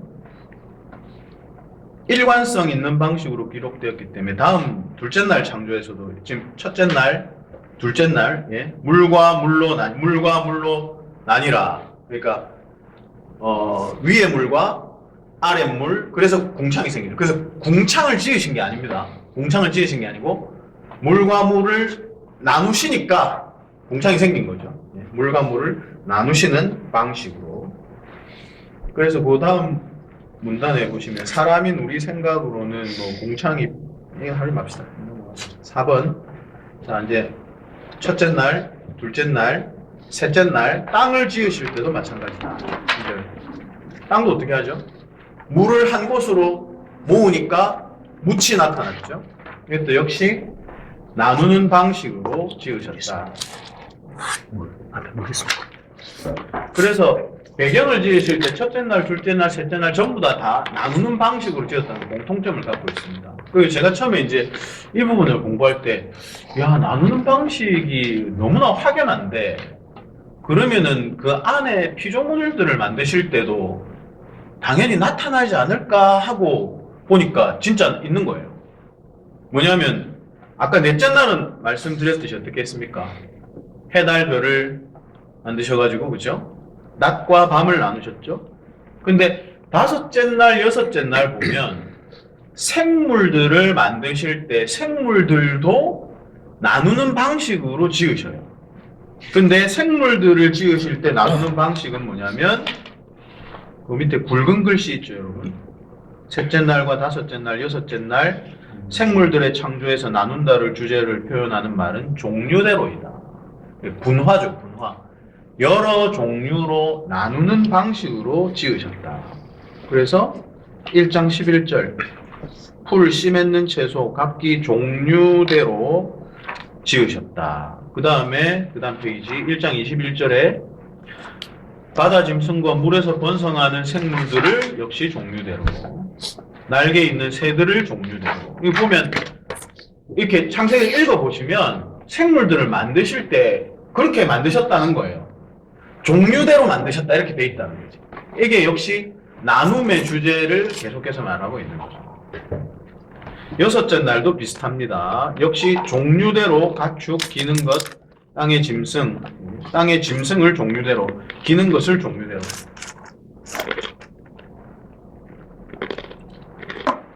레위기에 보면 이 종류 나누는 구분법이 있는데 생물학적 구분법하고는 되게 다른데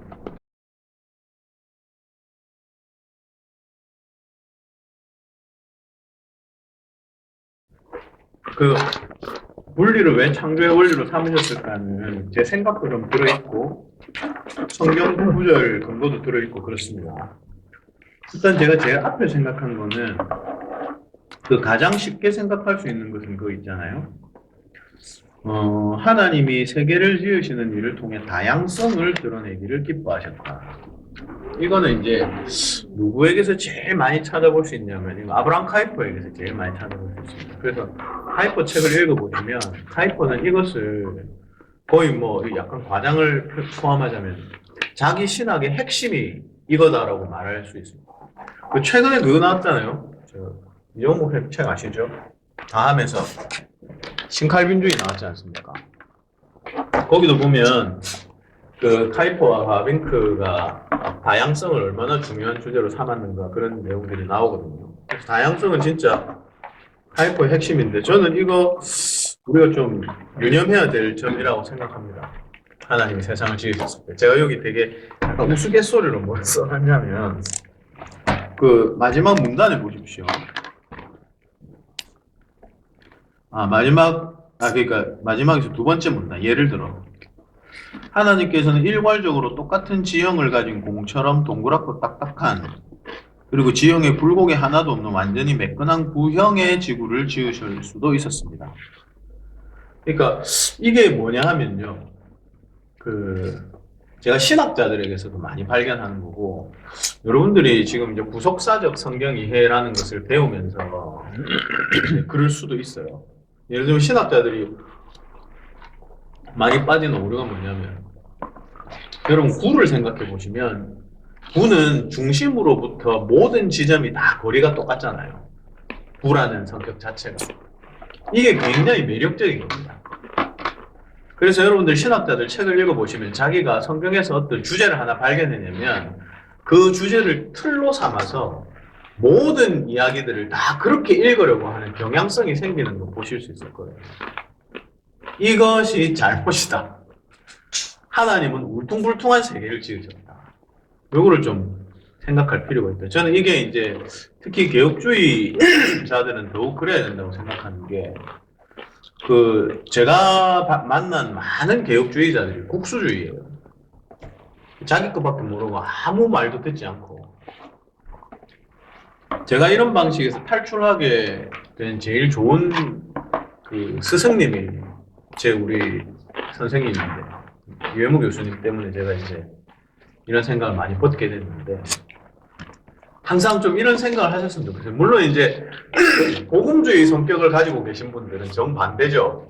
복음주의 성격을 가진 분들은 좀 울퉁불퉁한 세계에서 그래도 좀 전반적으로 균일을 한 지구를 지으셨다고 오히려 거꾸로 생각을 하셔야 되는데 여기는 잘 모르겠습니다. 개혁주의 진영에 있는 분들은 너무 이렇게 아주에 딱 맞는 세계를 원하셔요. 실제 그렇지 않다. 세상이 울퉁불퉁하다. 그게 뭐냐 하면 이제 다양성이죠. 목소리 말씀하십시오. 여기 울퉁불퉁하다고 쓰셨는데 지구 크기에 비해서 제가 알기로는 지구의 울퉁불퉁함이 오차범위 안에 들어가는 맞습니다. 이게 진짜 중요한 거죠. 왜냐하면 전체로 보면 매끈한 구처럼 보인다는 것과 자세히 보면 울퉁불퉁하다는 사실이 동시에 한꺼번에 있는 거죠. 그래서 우리가 교리를 가진다고 했을 때 교리라는 차원 안에서 하나인 것처럼 보이는 신앙이에요. 하나인 것처럼 보이는 신앙인데 예를 들면 디테일에 들어가서는 다양성을 다 인정. 이거 사실 개혁신학에서 엄청 중요한 거거든요. 특히 화랑개혁신학에서 아주 중요합니다. 화랑개혁신학자들 중에 많은 사람들이 뭐라고 말했냐면 실제로 옛날에 그 1944년에 이제 스킬더가 분리해서 이제 31조파가 생긴 후에 그 교회 사람들은 어떻게 아주 자주 말했냐면 우리 해방파 외에는 다 이단이다 이렇게 말했어요. 자기들만 천국 갈 수 있고 다른 교단에 가면 천국 갈 수 없는 것처럼 그렇게 생각했단 말이죠. 그래서 그 이후에 그에 대한 반성으로 많은 신학자들이 그 반대 이야기들을 많이 했어요. 많이 하는데 그 내용들에 지금 목사님이 말씀하신 바로 이 주제가 정확하게 나옵니다. 우리는 한편으로는 이 성경과 신앙 고백이라는 것을 매우 강력하게 가지고 있는 동그란 구이지만 그러나 그 같은 한 신앙 안에서 같은 한 신학 안에서 하나님이 매우 다양한 복잡다단한 것들을 주셨다는 것을 잘 이해할 수 있어야 됩니다. 그래서 개혁신학이라는 게 획일적인 한 답을 갖고 있는 게 아니라 같은 신앙 고백의 일치 가운데서 가지만 매우 다양한 답을 동시에 가지고 있는 거예요. 이것이 매우 강력한 힘이라는 것을 많은 신학자들이 얘기합니다. 아, 목사님 말씀 주셔서 감사합니다. 아니 근데 사실은 복음주의권의 분들을 만나보면 그건 이제 울타리가 없잖아요. 우리가 말하는 이 아까 목사님 말씀하신 겉으로 보지 이게 동그란 게 돼야 되는데 이게 없고 그냥 막 다 튀어나가니까 뭐든 가능한. 사실 뭐 좀 매끈한 쪽이 있는 것 같긴 한데 매끈한 쪽에서 목회하는 방식이 굉장히 좀 장애가 많다 생각이 좀 많이 들더라고요. 저는 사실 굉장히 아쉬움이 많이 있는 거예요. 저는 이쪽을 너무 많이 보거든요. 저는 사실 굉장히 강력한 개혁파로서 사역하고 목회를 하고 있기도 하고 하고 싶은데 저는 그런 생각을 갖고 있는 저는 이제 반복음주의적인 입장에서 그런 거죠. 그런데 이 개혁주의 하친다는 분들 만나보면 너무 우라통이 터질 정도로 예를 들면 내 아이면 다 이단이야. 그래서 제가 그 101가지 처음에 썼을 때 있잖아요. 되게 욕을 많이 먹은 그 챕터가 하나 있는데요. 그게 뭐냐면 가인과 아벨 제사 부분이에요. 가인과 아벨 제사 부분에 제가 뭐라고 썼냐면 가인과 아벨이 무슨 제물을 드렸는지 중요하지 않다. 제가 그렇게 썼거든요. 그래서 제가 그게 개혁자들의 의견을 몰라서 그래 쓴 게 아닙니다. 저는 개혁자들의 의견을 충분히 많이 읽었고 예를 들면 관련된 그 설교나 내용들에 대해서 우리 앞에 살았던 개혁파들이 무슨 얘기하는지 제가 알고 있어요. 알고 있지만 그 창세기 본문과 그 창세기 본문이 등장하고 있는 신약 본문의 말씀에 비추어 볼 때 여기서 중요한 포인트는 무슨 제물을 가지고 나왔는가가 아니기 때문에 여기에서 한 사람은 곡식으로 제사를 드렸고 한 사람은 양으로 제사를 드렸기 때문에라고 하면 안 된다. 내가 그 얘기 있었는데 욕 엄청 먹었어요. 소위 개혁파라는 분들이 있잖아요. 막 이게 와가지고 뭐 누구도 예를 들면 개혁파의 전통적인 입장은 그거죠. 그 아벨이 양을 드렸기 때문에 양의 피로 예수 그리스도의 피를 나타내는 그 양으로 드린 제사가 참 제사였다 이렇게 이야기한단 말이죠. 전반적으로. 그러니까 뭐 누도 이렇게 얘기하고 누도 이렇게 하는데 당신이 그거보다 위대하냐 뭐 이래서 하면서 목사님 말씀하시는 그 매끈한 건 오히려 근본주의에 가까운 거 아닙니까?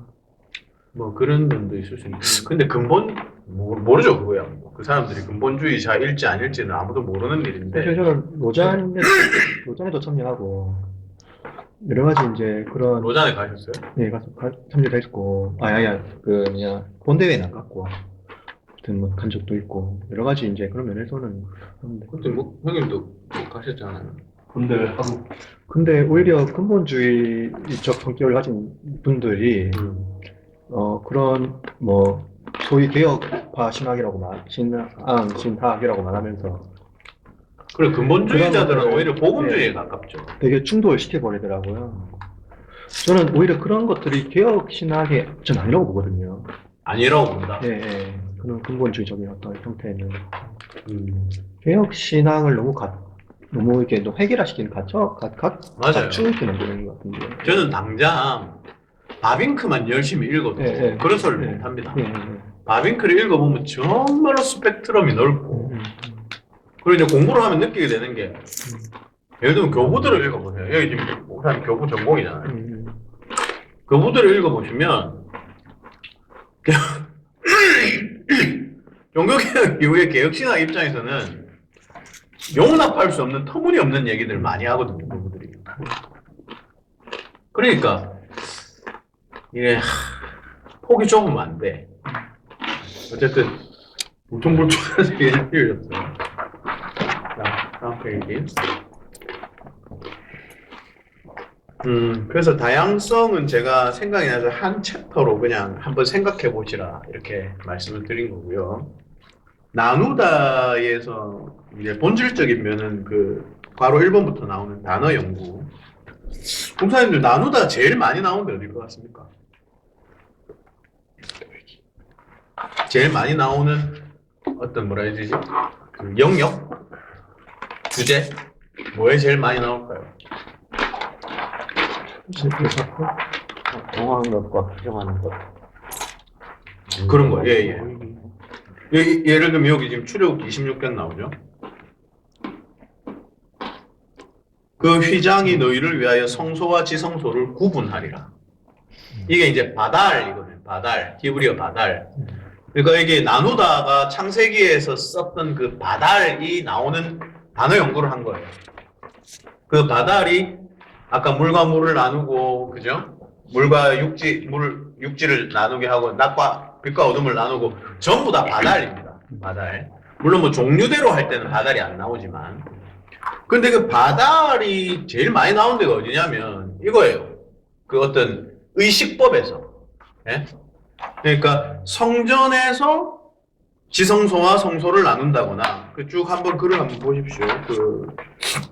맨 끝에 줄부터 쭉 보시면 휘장의 역할을 설명하고 있습니다. 해서 다음 페이지. 휘장의 역할은 구분, 분리, 나누는 것이다. 휘장의 역할은 가장 거룩한 곳인 지성소와 그 다음 단계 거룩한 곳이 성소를 나누는 역할. 그래서 성경의 보편적인 용례에서 나눔은 왜 하나님이 그럼 나눔의 시스템을 도입했느냐? 더 거룩한 것을 드러내기 위한 방편이 있었다. 나눔은. 그죠? 자, 그리고 그 다음 세 문단. 이렇게 생각하고 보면 성막이나 성전은 그 자체가 매우 세밀하게 구성된 나눔 시스템이라는 것을 알 수 있다. 그렇죠? 이방인의 뜰에는 이방인도 들어올 수 있고 그 안쪽에 있는 여인의 뜰에는 이방인은 못 들어옵니다. 여인의 뜰에는 여자들은 들어올 수 있지만 그 다음에 남자들이 들어갈 수 있는 그 성전 앞마당에 못 들어갑니다. 그 다음에 성전 뜰에는 남자들은 들어갈 수 있지만 그 안쪽에 있는 성전 건물 안에는 못 들어갑니다. 거기는 제사장만 들어갈 수 있고 그 다음에 제사장도 마지막 지성소에는 못 들어가죠. 지성소에는 대제사장이 1년에 한 번만 들어갈 수 있잖아요. 그러니까 이게 이제 성전 시스템이 뭡니까? 자체가 나눔 시스템이거든요. 그럼 이게 어디서 왔느냐? 이 나눔 시스템 자체가 하나님께서 세상을 창조하실 때와 지금 이 성전의 시스템을 만들 때가 맥락이 같다는 거예요. 이게 똑같이 등치가 된다는 뜻이 아니라 맥락이 같다는 거죠. 하나님은 나눔이라는 시스템을 도입하심으로써 그럼 나눔의 목적이 뭐지? 나눔은 더 거룩한 것과 덜 거룩한 것을 구별하기 위한 겁니다. 그래서 나눔의 핵심은 거룩에 있다. 그래서 즉 보십시오. 성전은 바깥에서부터 내부로 들어가면 들어갈수록 들어갈 수 있는 규제는 더 강화되면서 더 거룩해졌습니다. 홀리 오브 홀리에는 1차 한 사람만 들어갈 수 있었다. 그래서 성막이나 성전을 통해 우리는 하나님께서 나눔 시스템을 통하여 당신의 거룩을 더욱 강화하고 계시다는 것을 알 수 있다.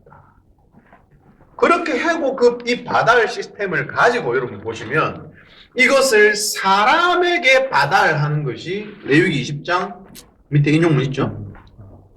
내가 전에 너희에게 이르기를 해서 맨 끝에 보시면 나는 너희를 만민 중에서 바달한 너의 하나님 여호와다. 그러니까 이때 나눔이 뭐겠어요? 거룩이죠. 더 거룩하게 만든 거잖아요. 그러니까 저 덜 거룩한 세계에 비하여 더 거룩한 세계. 그리고 아까 우리가 제일 처음에 거룩과 진멸에서 보았듯이 이렇게 하신 이유는 뭡니까? 하나님 자신의 소유를 삼으시기 위해서죠. 레위기 20장 26절 내가 너희를 나의 소유로 삼으려고 만민 중에서 구별했다. 바달.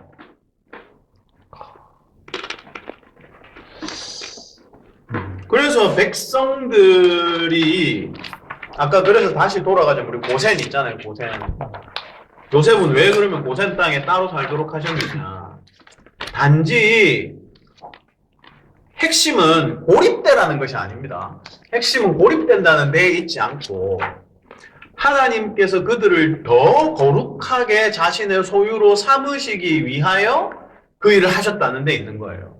그리고 하나님의 뜻은 어디 있습니까? 그렇게 해서 그 정체성 안에 제대로 구별된 그의 백성들을 통하여 하나님의 구원 역사의 진행이 어떻습니까?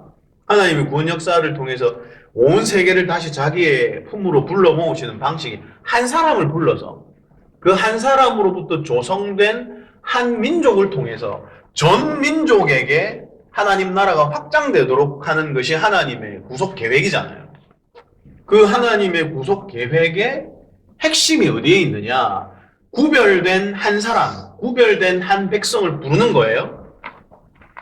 근데 만약에 여러분 생각해 보시면 이 구조를 우리가 이 개념을 알고 있는데 교회가 단순히 세상적 원리와 이치를 가지고 문턱을 깎아야 된다는 것에만 집중하면 뭐가 없어져 버리겠어요? 바달이 없어지는 거죠. 바달을 유지하지 않은 채로는 교회가 아닙니다. 그건 그냥 세상이죠. 바달을 유지해야 거룩하게 되고 거룩해야 하나님의 소유잖아요. 그러니까 세상 속에서 교회가 있으려면 세상에게 무엇을 말해야 할까를 고민하기 전에 훨씬 더 전에 뭘 먼저 해야 되냐면 교회가 교회로서의 정체성을 바르게 가지고 있어야 되는 겁니다. 거룩과 하나님의 소유로서의 정체성. 그러니까 오늘날 주변의 교회들을 보면 어떻게 저 세상 사람들에게 다가갈까에는 초미의 관심을 갖고 있지만 원래 교회가 성경이 하나님의 백성들이 뭘 말하고 가르치고 있는지에 대해서는 관심이 없는 사람들과 교회들이 너무 많아요. 그렇지 않습니까?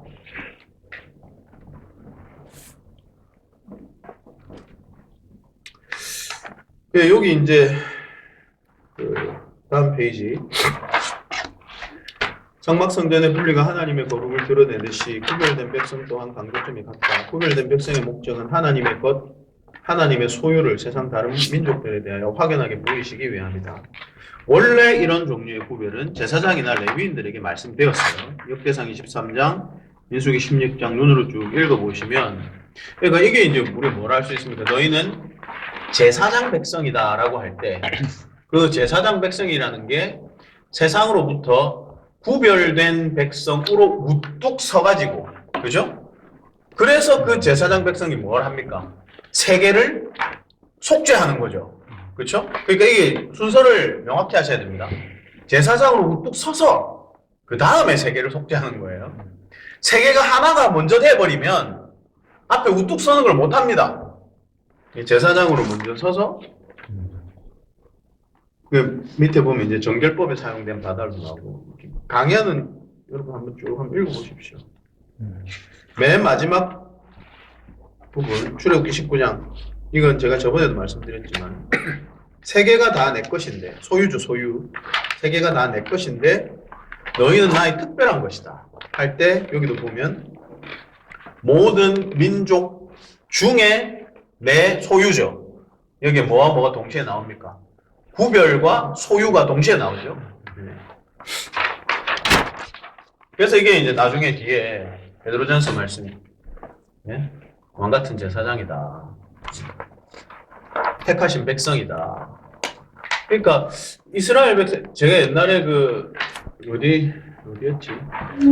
그 어떤 수련회였는지 누구 어떤 강의였는지 거기에 그 주제가 그때 뭐였냐면 레위기를 다루면서 제사장 나라에 대한 주제로 강의하는 걸 제가 한번 들은 적이 있거든요. 그때 이제 제가 굉장히 인상 깊었던 게 그 주제가 되게 좋았는데 사실은 그 구약 성경의 관점에서 쭉 보면 이게 확장이거든요. 뭐냐면 레위인들은 제사장의 확장이고요. 이스라엘 백성은 레위인들의 확장입니다. 이런 방식으로 볼 때 그 구약 시대 때의 제사장이나 레위인의 역할을 신약의 교회들에게 하나님이 주셨다는 성경 구절들이 많이 있잖아요. 그러면 지금의 교회가 해야 되는 일이 뭐냐면 그처럼 그렇게 거룩한 나라가 되어가지고 제사장 국가가 되어가지고 그 제사장 국가가 이제 제가 아까 그 혼인에서 말씀드렸던 두 가지 세속화가 되는 방식으로가 아니라 세상을 포섭하는 방식으로 세상을 이 그리스도 교의 가르침 속으로 이렇게 끌어안아 집어넣는 방식으로 그러니까 우리가 동화되는 게 아니라 그래서 제가 이거 약간 빗나간 얘기긴 한데 저는 옛날에 제가 CCM에도 관심이 많고 제가 사실은 대학 처음 갔을 때 제가 원래 고등학교 때 성악 공부를 좀 했거든요. 그래서 음악에 관심이 많아가지고 찬양 인도자가 되려고 처음에 막 그런 생각이 있었어요. 그 부분에 관심이 많았기 때문에 교회 음악에 대해서 제가 이 방식으로 막 성경 공부할 때 고민했던 것 중에 하나가 그 현대 CCM은 저는 애초에 기초부터 다 틀렸다고 생각합니다. 왜냐하면 우리가 지금 배운 방식으로 교회 음악을 하려면요 교회 음악이 세상을 포섭해야 돼요. 근데 거꾸로입니다. 항상 보시면 항상 세속화의 방식으로 교회 음악은 해요. 어떻게 합니까? 예를 들어서 세상에서 힙합 유행하면 교회가 받아들이고 세상에서 랩 하면 아이들 주일학교 불러서 랩 가르치고 뭐 이런 식으로 되잖아요. 세상 음악이라는 게. 그리고 뭐 고 목사님은 잘 아시겠지만 우리 경배 찬양 문화 이것도 있잖아요. 항상 그 미국에서 그 시초를 보면 그 뭡니까? 인디 문화에서 왔던가? 하여튼 그쪽에 히피 문화에서 왔던가? 하여튼 그쪽에 있었던 사람들이 교회 안으로 들어올 때 자기들의 음악을 갖고 와서 교회에서 확장시킨 거거든요. 그러니까 교회에서 나온 게 없어요. 여러분 그래서 제네바 시편을 여러분 잘 보시면 제네바 시편을 만들 때 그 칼빈 선생님이 제네바 시편의 곡조를 어떻게 만들었느냐라고 했을 때 참 이론이 있고 칼빈을 싫어하는 사람들이 칼빈을 비난하기 위해서 만들어낸 이론들이 있었는데 요 후자만 알려졌어요. 그래가지고 많은 사람들이 제네바 시편의 곡조를 뭐라고 말했냐면 술집에서 부르던 음조를 가져왔다. 이런 식의 비아냥이 막 돌았어요.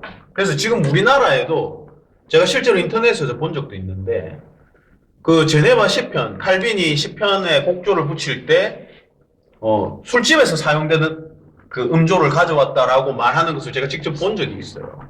그런 방식으로 알고 있는 사람들이 많이 있거든요. 근데 저는 교회에서 시편 찬송을 우리는 부르기 때문에 교회 성도들 이 관련돼서 많이 가르쳤거든요. 근데 제가 그때 되게 신기하고 이상하다고 생각했던 게 종교개혁기는 여러분 우리가 소위 클래식이라고 말하는 음악이 절정기를 지난 때입니다. 그렇지 않습니까? 뭐 지금 무슨 바로크가 어떻니 그 종교개혁 시기에는 이 사람들이 그 음악을 다 알고 있는 시기거든요. 그래서 제가 되게 이상했죠. 왜 칼빈은 클래식의 절정인 시기를 지내온 사람으로서 왜 클래식 음악을 시편 찬송에 도입하지 않았을까?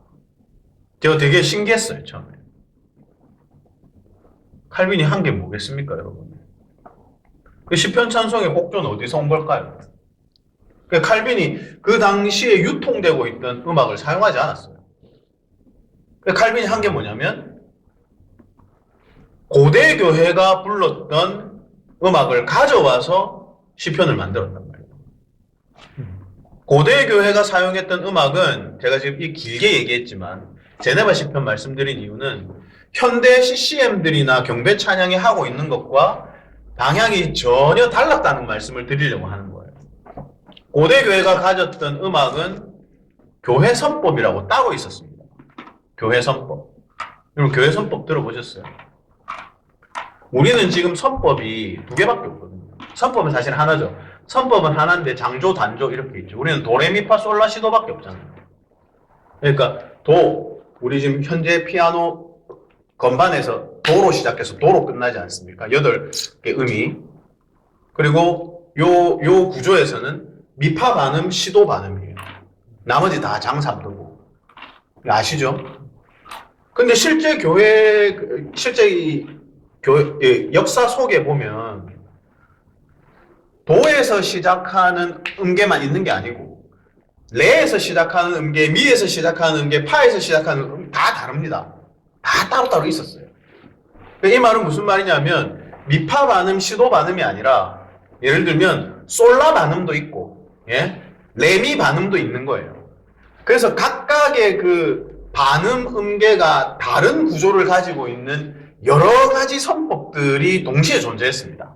실제 여러분들 혹시 뭐 구할 수 있죠? 제 서재는 있는데 그 외국 개혁교회 그 시편 찬송가 책에 보면 그 시편 찬송가 책 서문에는 보통 이 내용들이 다 나옵니다. 교회 선법들 쭉 숫자 종류가 쭉 나오고 시편 몇 편이 예를 들면 뭐 교회 선법 중에 무슨 음계로 지어진 시편은 몇 편 이런 식으로 써 있어요. 혹시 궁금하신 분은 그 제 책 그 목회를 위한 교회론 책에 보면 제가 그 시편 찬송 다루는 부분에 제가 그것도 정리해서 써놨습니다. 지금 제가 기억을 다 할 수는 없지만. 그래서 이제 말씀드리려는 요지는 교회 선법은 교회가 만들어낸 음악으로 세상을 지배한 거예요. 우리는 거꾸로죠. 우리는 세상 음악을 가져와서 교회에서 쓰면서 그때 뭐라 하더라? 골리앗의 창으로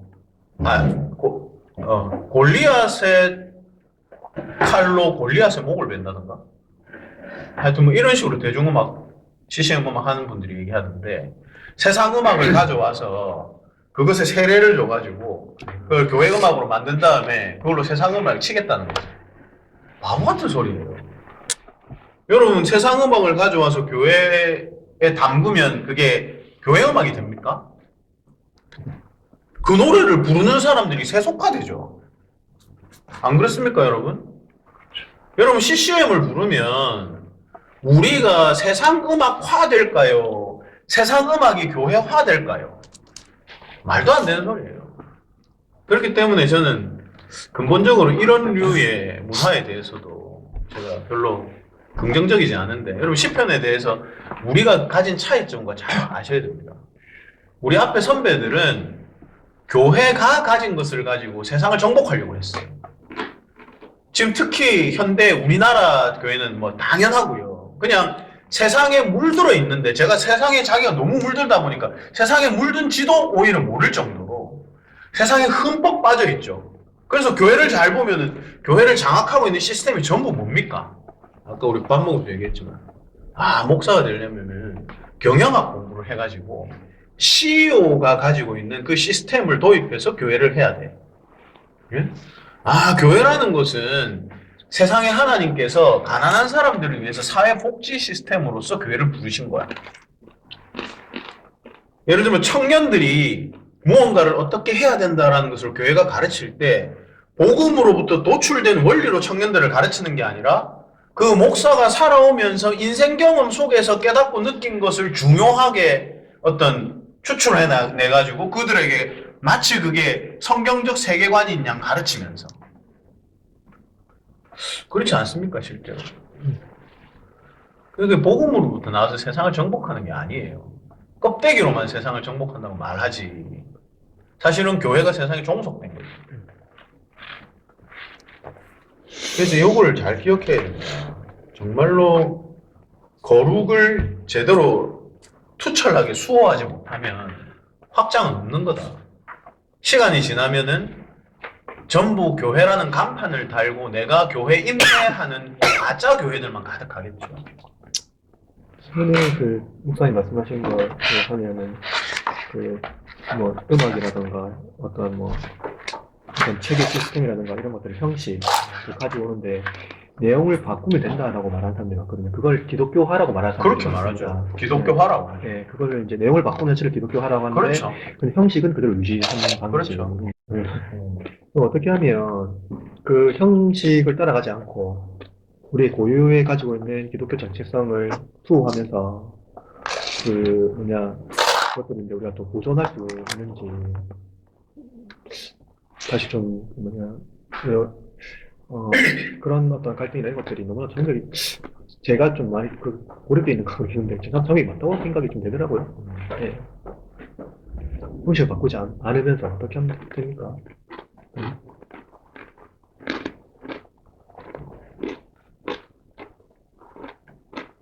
좀 현재는 많이 세속화되어 있는 관계라고 본다면 어제 형태들이 뭐 제도, 뭐 형식, 그 문화 이런 것들을 형식은 그대로 가져오되 내용만 바꾸면 된다 이게 세대준다라고 말하고 그걸 기독교화라고 말하는 거예요. 근데 사실은 형식을 안 따라가면서 기독교적인 정체성 이런 것들을 어떻게 그 이 세대의 그 왕 대신 주님을 선포할 수 있는지 세상이 다 주의 소유인데 어떻게 하면 이 목사님 말씀하시는 것대로 이 교회와 세상을 하나가 되게 하는데 이게 우리가 세속화되는 방식이 아니라 복음적 방식 안에서 그것을 선포하려고 한다면 형식을 따라가면 안 되는 거잖아요. 근데 그러한 어떤 것들을 어떻게 좀 이게 뭔지 예, 궁금했던 것 같은 그런 면에서 좀 고민이 되는 것들이 많아요. 예. 원료를 찾으면 되지 않나요? 원류? 예. 아, 저 같은 경우는 아까 뭐 출하시면서 교회가 복지 시스템이 필요하니까 교회는 그걸 강화해야 된다라는 식으로 뭐 이렇게 나눴다고 하셨는데 결국 그 세상의 복지 시스템이 나온 것도 보고 올라가다 보면 결국 제가 봤을 때는 사도행전에서 시작한다고 보거든요. 그리고 뭐 경영도 마찬가지고 모두 마찬가지고 제가 겪어봤던 뭐 세상에 많은 시스템들이 결국 원료로 올라가면 성경 안으로 결국 들어가게 된다고 보거든요. 그래서 세상 시스템을 도입할 때 이것에 대한 원료가 어딘지 본인이 확실하게 틀이 갖춰져 있다면 세상 시스템이 뭐가 들어온다고 하더라도 그 부분에서 내가 지킬 수 있는 선을 만들 수 있고 교회에서 거기에 대한 가이드를 지정할 수 있고 그래서 교회 만약에 그걸 도입한다고 하더라도 가장 성경적인 부분을 찾아서 그 부분만 도입한다면 예. 그렇게 되면은 이 형태를 안 바꾸고 그것을 그냥 차용하는 방식이 되어버리는 거지 않을까요? 차용이 되어버리는 거잖아요. 제가 궁금한 건 사실은 이게 문화적 변형이 있어야 되면 우리의 어떤 신체적인 언어라든가 이런 모든 것들이 다 변형이 된다고 보거든요. 그냥 기독교적으로, 복음적으로. 근데 이게 좀 천되게 복음적으로 변화되어야지만이 완전히 껍데기를 다 갈아치워야 된다. 그렇지 않고서는 이런 형식에서 벗어날 수 있을까? 왜냐면은 이 복음의 본질, DNA가 우리 안에서 반응해야 되고, 그것이 완전히 일어나야 되는데, 예, 그런 복음적인 어떤 것이 없이 다른 것들을 가져와서 그것을 쓰게 되면은 그것도 어떻게 보면 차용이 돼버리는 게 되지 않을까. 차용? 예를 들어 아까 황 목사님 말씀하신 그런 현대 그 CCM 문화에 대한 청년들의 반응 이런 것도 우리가 어른들 입장에서 볼 때는 그게 지금 이미 세속화된 거 아니에요. 근데 그럼 그 세속화가 어떤 방식으로 거기까지 가게 됐느냐 생각해보면 어렵지 않습니다. 목사님 방금 말씀하신 것처럼 마음이 중요하다, 믿음이 중요하다 라고 하면서 형식을 점점 타협하니까 나중에는 결국 세상 문화가 교회 중심에 있겠다고 와서 앉게 되는 거죠. 그러니까 저는 말씀 이렇게 막 나누는 거 들으면서 뭐 맞는 말씀들인데 우리가 이것을 너무 과소평가하고 있지 않은가. 그러니까 결국 이런 이 모양 이 꼴이 된 게 아닌가. 예를 들어 이제 유럽 교회들을 보시면 유럽 교회는 이 전통을 정말로 분투하며 잘 지켜왔지만 그럼에도 불구하고 현대 문화의 앞에서 속절없이 무너졌거든요.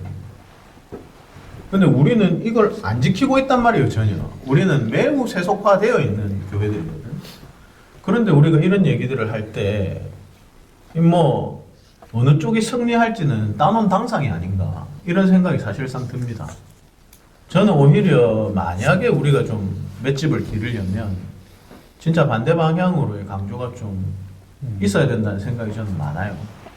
저는 그런 면에서는 이종훈 목사님하고 교회가 같습니다. 우리 교회 성격도 그렇고. 예를 들어서 시편 찬송도 여러분 생각해 보시면 제가 교회에서 찬송을 무엇을 할지를 정할 어간에 아까 박 목사님도 얘기하셨고 여러분이 얘기하셨지만 그런 방식으로 생각할 수 있잖아요. 뭐 한국 찬송가 뭐가 나빠. 내가 하나님을 잘 바라볼 수 있는 마음으로 잘 들을 수 있는 찬송가면 되지. 근데 저는 그거 선택하지 않았어요. 저는 성도들이 엄청 배우기 힘들어하고 왜냐하면 여기 지금 아까 말씀드렸던 교회 선법은 우리 도레미파하고 다르기 때문에 멜로디가 이상하게 갑니다. 가다가 부르다가 보통 우리가 늘 부르던 방식으로는 여기서 요 음으로 가야 될 것 같은데 여기서 저 음으로 막 가고 그런 게 많거든요. 되게 낯설어요 처음에. 근데 제가 생각한 건 뭐냐면 그 낯설음을 극복만 하고 나면 그 다음에는 교회가 고유하게 가졌던 것에 접근할 수 있는데 우리가 너무 쉽게 나에게 익숙한 것을 하면서 마음만 들이면 된다라는 식으로 해서 이 노력을 포기하는 거죠. 정말로 교회에 고유한 것을 할 수 없는가라는 고 목사님의 질문에 대해서 저는 충분히 어느 정도는 해답이 있다고 생각합니다. 우리가 100% 할 수 없다 하더라도.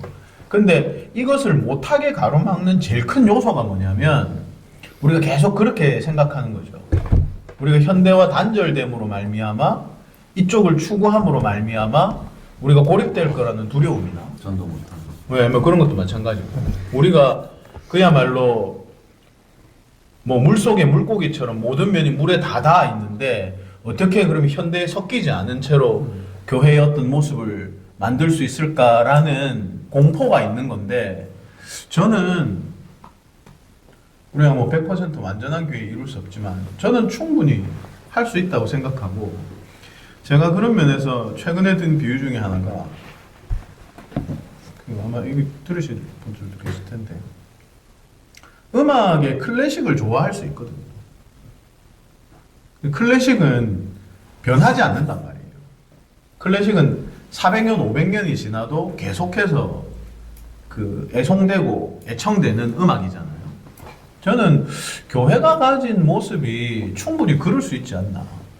예를 들어 우리가 지금 예배드리고 있는 모습이 2000년 전 예배 모습과 똑같다 하더라도 무슨 문제가 있는 거지? 이것도 제가 여러 번 말씀드렸지만 전에 이정규 목사가 한 얘기 제가 많이 이야기했는데 불신자가 교회 들어왔을 때는 한국 찬송가나 시편 찬송가나 똑같아요. 불신 문화가 아니라는 점에서. 근데 우리는 자꾸 어떻게 세뇌를 하냐면 그래도 CCM이 그들에게 훨씬 더 가까울 거야 라고 하지만 아니에요. 제가 우리 애들한테 CCM 들려줘 봤거든요. 여러 번. 우리 애들은 별로 안 좋은 얘기긴 한데 세상 음악을 좋아한단 말이에요. 첨단의 음악들을 듣는 아이들인데 예? 이제 예배에서는 시편 찬송만 부르니까 우리 교회는 그래서 이제 제가 첨단의 CCM이나 경배 찬양을 얘들한테 들려줘 보면서 어떠냐라고 물어보면 우리 애들은 뭐라고 대답하냐면 촌스러워요 이렇게 말해요. 그러니까 우리 공세 우리 독서 모임에서 읽었던 우리 독서 모임에서 그때 막 얘기했던 교회가 막 다리를 걷어붙이고 팔을 걷어붙이고 열렬히 세상의 문화를 따라가려 해도 교회가 그것을 습득한 순간 이미 옛날 것이다.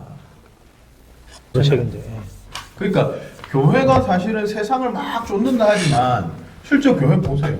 교회 음악이 지금 현대적입니까? 제 아무리 최첨단의 경대 찬양 팀들도 세상 음악에서 비교해 보면 이거 옛날 거예요, 다들. 그 어차피 잡을 수 없는 허상이라고. 그 차라리 클래식한 음악이 훨씬 더 메리트가 있지 않나. 교회가 그런데 승부를 걸면 안 될까? 저는 사실 그런 생각이 많거든요. 그 교회에 이게 들어왔을 때 반드시 교회가 세상 문화에 익숙한 사람한테 교회도 익숙해야 되나? 안 익숙하면 좀 어때? 그 적응하는 시간만 지나고 나면은 괜찮은데 어차피 똑같아요. 적응하는 시간이 지나면. 그래서 저는 케빈 드영 케빈 대형이네. 비법은 없다. 그 다름에 대해서 저는 너무 공포를 가지고 있지 않나 우리가. 그럴 필요가 사실 없는데 제 생각에